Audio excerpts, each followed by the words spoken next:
Bonjour à tous. Merci de nous donner la parole. Donc, je vais rapidement vous faire une présentation du territoire du Pays d'Apt-Luberon avant de laisser la parole à Annelise pour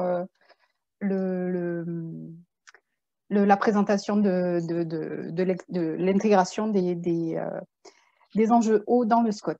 Alors, très bien. Donc, rapidement, hein, notre territoire se situe dans le Vaucluse et en partie dans les Alpes de Haute-Provence, entre Mont-de-Vaucluse et Massif du Luberon. Le bassin d'Apt est traversé par le cours d'eau, le Calavon. Donc, on est concerné par des plaines fertiles, des villages perchés, un territoire qui s'inscrit dans une géographie relativement diverse et des paysages très variés. Le territoire du SCOT est donc de la communauté de communes, puisque le PCI porte l'élaboration du SCOT, est constitué de 25 communes, donc comme je le disais, 2 départements, avec la commune de Céreste tout à fait à l'est, dans les Alpes de Haute-Provence. Donc on a 30 000 habitants sur le territoire, avec une ville-centre Apt qui compte 11 700 habitants, et pas mal de petites communes, donc notamment 5 qui ont moins de 150 habitants et qui composent voilà, notre territoire. En termes de présentation par rapport à l'objet de notre webinaire aujourd'hui sur la ressource en eau, on peut dire qu'il y a un accès inégal à la ressource à l'échelle du SCOT. On a une dichotomie entre l'amont et l'aval du territoire. Donc, je disais, le Calavon traverse de part en part, en fait, d'est en ouest. Il va se jeter dans la Durance, qui est donc tout à fait à l'ouest, avec donc des pressions sur le bassin versant, notamment de la pollution parfois, ponctuelle ou parfois diffuse, un déficit de la ressource en période sèche. Voilà, hein, comme tous les territoires méditerranéens, on est soumis aux périodes de sécheresse et notamment qui s'accentuent avec le changement climatique.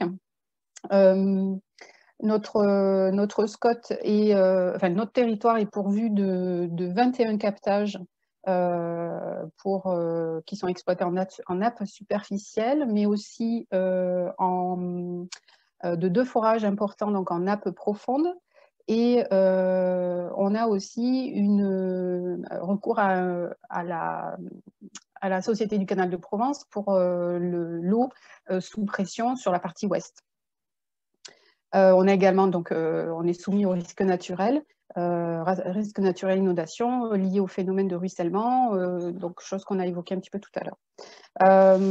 Pour préciser, donc l'élaboration du SCOT s'est faite avec l'appui de l'agence d'urbanisme Rhône-Avignon-Vaucluse, qui a mené donc une approche méthodologique sur justement l'adéquation entre la ressource et l'accueil de population. Mais aussi, donc, on s'est appuyé sur les compétences du territoire, puisque on a la compétence eau potable, assainissement depuis un certain nombre d'années à la communauté de communes. On a la GEMAPI, compétence GEMAPI depuis 2018, et on a pu aussi s'appuyer sur des acteurs présents sur le territoire. Le syndicat intercommunal de Rivière-Calavon-Coulon, le CIRC, qui porte le contrat de rivière donc, du Calavon-Coulon. Le SAGE et la commission locale de l'eau, dont vous avez parlé tout à l'heure, me semble-t-il, la personne de l'agence de l'eau. Donc, le SAGE porté par le PNR du Luberon. Et donc, comme je le disais, un large travail avec l'agence d'urbanisme, avec l'ensemble des acteurs du territoire, puisqu'on a mené une concertation avec tous les acteurs du territoire avec des ateliers thématiques, et notamment sur la thématique de l'eau, sur la trame verte et bleue, entre autres, avec la présence de France Nature Environnement, donc Vaucluse et PACA, donc représentés par Annelise aujourd'hui. Et pour dire qu'effectivement, on s'est appuyé largement sur le SAGE, donc qui a été révisé, sur l'outil web qui a été mis en place pour intégrer les orientations du SAGE dans les documents d'urbanisme. On s'est appuyé également sur le parc du Luberon, puisque notre SCOT étant intégré dans le périmètre du parc, nous sommes soumis à la compatibilité avec les orientations de la charte du parc. Et donc, j'allais dire aussi, on a bénéficié des habitudes de travail finalement qui étaient déjà instaurées sur le territoire. Mais aussi, on a eu la chance en fait d'élaborer le SCOT avec un vice-président à la communauté de communes qui est également le président de la Clé et le président du syndicat de Rivière, qui a largement facilité, j'allais dire, les rapports et facilité aussi l'intervention et la contribution de France Nature Environnement sur la question de la ressource en eau. Et donc, je vais laisser la parole à Annelise Muller.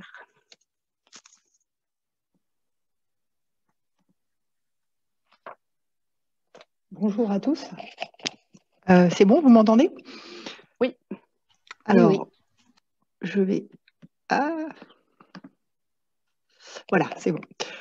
Donc effectivement, je vais compléter un petit peu, compléter un petit peu tout ce qu'a dit Marion. Donc le projet que FNE a pu porter autour du SCOT, en fait, notre idée venait du fait qu'on constatait souvent à l'époque, quand on a commencé ce travail, donc 2013-2014, on constatait souvent une grande faiblesse ou des difficultés dans la prise en compte de l'eau dans l'aménagement du territoire.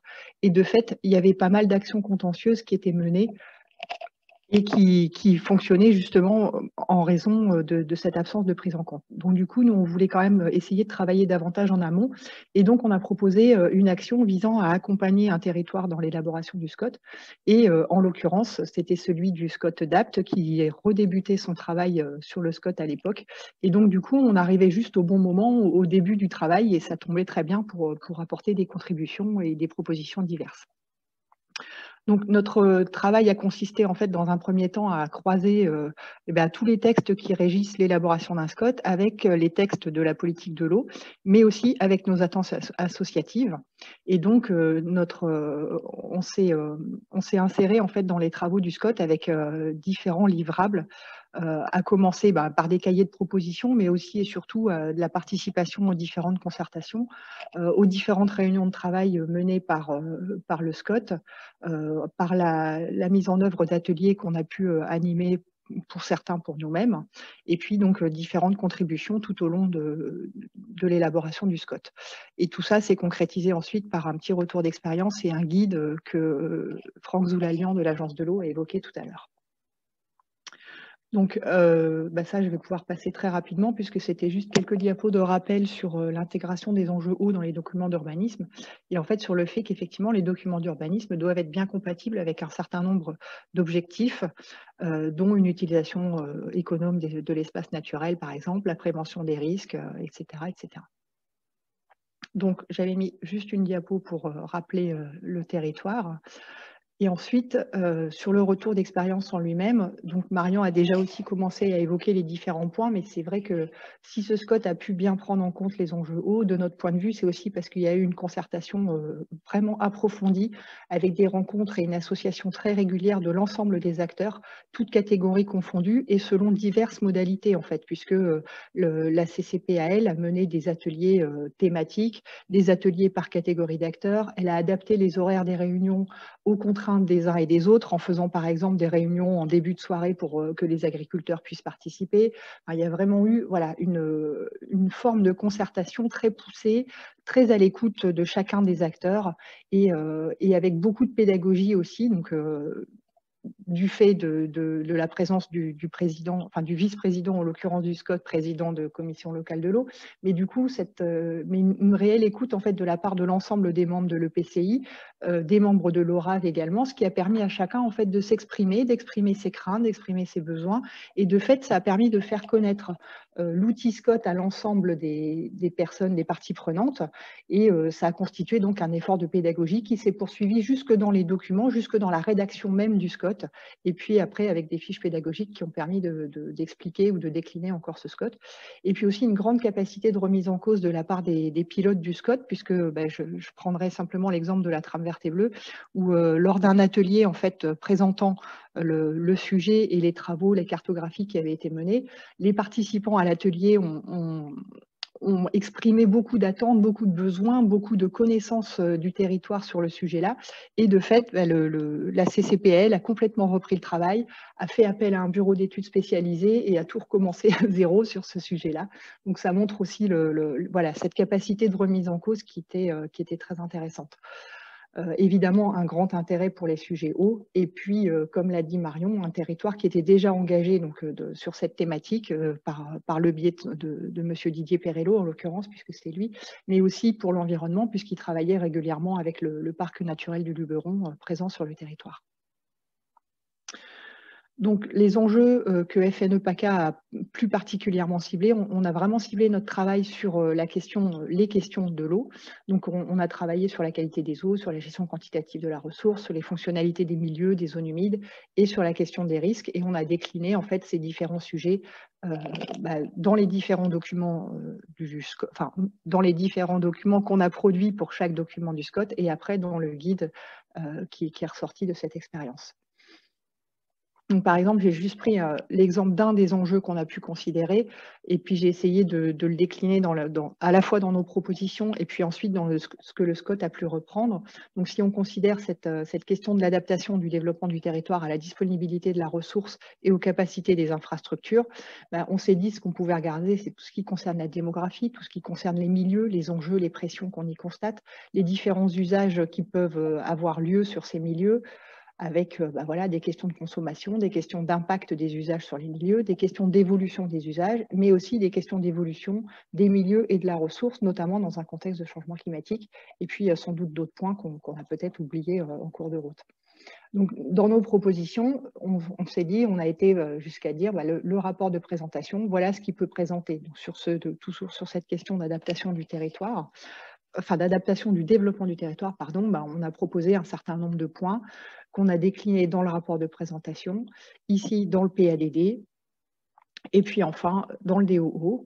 Et tout ça, en fait, donc ça c'est juste pour un des points, mais on en a fait des pages et des pages sur les différents axes qu'on estimait nécessaire de prendre en compte par un SCOT. Et puis ensuite, le SCOT lui-même a repris, alors pas forcément tout, pas forcément exactement comme on l'a écrit, mais en tout cas, il s'est approprié une bonne part de nos propositions et a pu les transcrire. Donc ici, à travers ce qu'ils ont appelé le défi 4, donc ils ont établi leur SCOT avec 4 grands défis, et le 4e notamment est celui qui apparaît ici à l'écran. Et plus précisément sur la question de l'eau, ça a été repris donc, dans le 2e axe, économiser la ressource dans une perspective de changement climatique. Et ils ont indiqué un certain nombre de points dans le PADD et de nouveau dans le DOO avec des verbes qui sont directifs ou qui sont des invitations en fonction du degré de compatibilité ou de prise en compte qui est demandé par les différents codes de l'urbanisme ou des milieux. Mais voilà, à chaque fois, c'est cet effort de pédagogie qu'on retrouve aussi dans l'écriture du SCOT que j'évoquais tout à l'heure. Donc, ce qu'on a retenu au sein de notre équipe de travail par rapport à ce SCOT, c'est qu'il y avait effectivement une bonne identification des enjeux environnementaux. Ce qui était intéressant, c'était des objectifs fixés et des prescriptions, voire des recommandations en fonction du niveau de pertinence demandé. Des dispositions qui nous paraissaient pertinentes et adaptées, avec une prise en compte transversale de l'eau, avec un axe entièrement consacré à la transition environnementale et énergétique, des objectifs de limitation de l'étalement urbain, etc., etc. Les petites difficultés qui restent, qui ne sont pas forcément propres au SCOT d'APT, mais qui sont peut-être plus générales, c'est des difficultés sur les indicateurs de suivi, sur la périodicité, parfois sur l'absence de certains indicateurs. Et un point en revanche qu'on a encore souligné, que nos bénévoles notamment ont souligné lors de l'enquête publique, c'était la question de l'objectif démographique et de l'accueil de ces nouvelles populations. Et puis enfin, il y a toute la question des défis à venir, c'est-à-dire comment ce SCOT, on en fait, comment on transforme en fait le SCOT qui est une planification à une opérationnalité très concrète, très réelle sur le terrain. Donc en fait, il y a toute la question du degré d'ambition à viser dans un SCOT. On peut faire un SCOT qui va être idéal, mais est-ce qu'on va pouvoir l'appliquer? Est-ce qu'il va pouvoir être approprié par les territoires? Donc, le choix de la CCPAL, ça a été de rechercher plutôt des solutions réalistes qui puissent être mises en œuvre. Et puis, effectivement, toute la partie de concertation que j'ai évoquée tout à l'heure a permis justement de rendre ces solutions à la fois réalistes et du coup acceptables par les acteurs de terrain. Et puis, il y a toute cette question de traduction en prescription et en recommandation qui permet de moduler en fait, la demande en fonction de l'enjeu et en fonction des impératifs réglementaires. Ce qui nous est apparu aussi beaucoup avec tout ce travail sur le SCOT, c'est que le SCOT, c'est un bon levier d'action pour des questions d'urbanisme. Pour d'autres sujets plus opérationnels, comme la gestion de l'eau, comme des travaux sur le territoire, comme de la restauration de milieux, on a besoin d'avoir un portage politique et on a besoin de faire appel à d'autres outils, voire à d'autres structures pour que ça puisse effectivement être mis en œuvre. Et donc, du coup, une des propositions qu'on peut faire par la suite au SCOT de façon générale, pas forcément que à celui-ci, c'est de voir comment ce SCOT peut être décliné en une feuille de route qui soit opérationnelle et pourquoi pas contractualisée à l'image de ce qui peut se faire sur les documents qu'on connaît habituellement dans l'eau, les contrats de milieu, etc. Et donc voilà, c'est le petit guide qu'on a pu sortir suite à ce travail, donc, que vous pouvez retrouver sur notre site internet et qui présente pas rapidement parce qu'il n'est pas si petit que ça, mais on a fait un point avec les rappels théoriques, on a expliqué les références aux différents docs de planification, notamment dans le domaine de l'eau, et puis on a essayé de montrer beaucoup de bonnes pratiques pris en PACA, mais pas seulement, et enfin une dernière partie consacrée au retour d'expérience. Voilà.